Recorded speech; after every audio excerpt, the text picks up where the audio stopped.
গাছের তলায় আবর্জনার মধ্যে পড়ে রয়েছে ভোটার কার্ড। আসানসোলের সালানপুর থানা এলাকার ঘটনা। স্থানীয়রা প্রচুর পরিমাণে এই ভোটার কার্ড দেখতে পেয়ে ঘটনার খবর পেয়ে জানানো হয় পুলিশে। স্থানীয়দের দাবি, ভুয়ো বলে এই ভোটার কার্ডগুলিকে ফেলে দিয়ে চলে গেছে। এত পরিমাণ ভোটার কার্ডগুলিতে ঠিকানা দেওয়া রয়েছে আসানসোলের চিত্তরঞ্জনের। পরে পুলিশ এসে ভোটার কার্ডগুলিকে উদ্ধার করে নিয়ে যায়। সালানপুর থানার লহাট এলাকার একটি জঙ্গলের গাছের তলায় আবর্জনার স্তূপ থেকে মেলে আধার কার্ডগুলি। আমি দেখলাম যে অনেক ভুয়ো ভোটার কার্ড পড়ে আছে। আমাকে ফোন করলো যে এখানে দাদা অনেক ভুয়ো ভোটার কার্ড পড়ে আছে। আমি সঙ্গে সঙ্গে অনিমেষদাকে ফোন করি।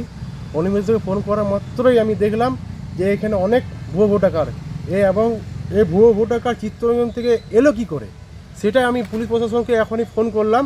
এখনও মোটামুটি হয়ে গেল 15 মিনিট, এখনও আসেনি। এই তো এইগুলো, এই অ্যাড্রেসগুলো কোথাকার লেখা আছে? এই অ্যাড্রেসগুলো সব চিত্তরঞ্জনের। কি মনে হচ্ছে কার্ডগুলো কি? এই কার্ডগুলো সব ভুয়ো, সব ভুয়ো। এখন তো চলছে ভুয়ো ভোটার, এখনও এরকম করেই তো ওরা জিতছে সব। কি নাম আপনার? আমার নাম হচ্ছে বাপি লো। দেখলেন খবর পেয়ে যখন আমরা এখানে আসি, কিছু স্থানীয় ছেলে খবর দেয় আমাদেরকে যে কিছু ভোটার কার্ড পড়ে আছে এই গাছের তলায়। আমরা এসে দেখি, হ্যাঁ সত্যিকার এখানে গাছের তলায় ভোটার কার্ড পড়ে আছে।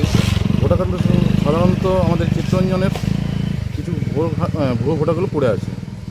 তো তাদেরকে মানে নিশ্চিত করা যে কেন ফেলে গেছে বা কী জন্য ফেলে গেছে, এটা পুলিশ প্রশাসনকে জানিয়েছি এবং ওনারা আসছেন। এটার বিষয়ে ওরা করবে, তদন্ত করে বলবে। কি মনে হচ্ছে ভোটার কার্ডগুলো কি ভুয়ো? হ্যাঁ, এগুলো ভুয়ো ভোটার কার্ড। এগুলো আমার মনে হয় ভুয়ো। তাছাড়া এখানে জঙ্গলের মধ্যে কেন ফেলে যাবে? কি নাম আপনার? আমার নাম অনিমেষ মাঝি, বিজেপি।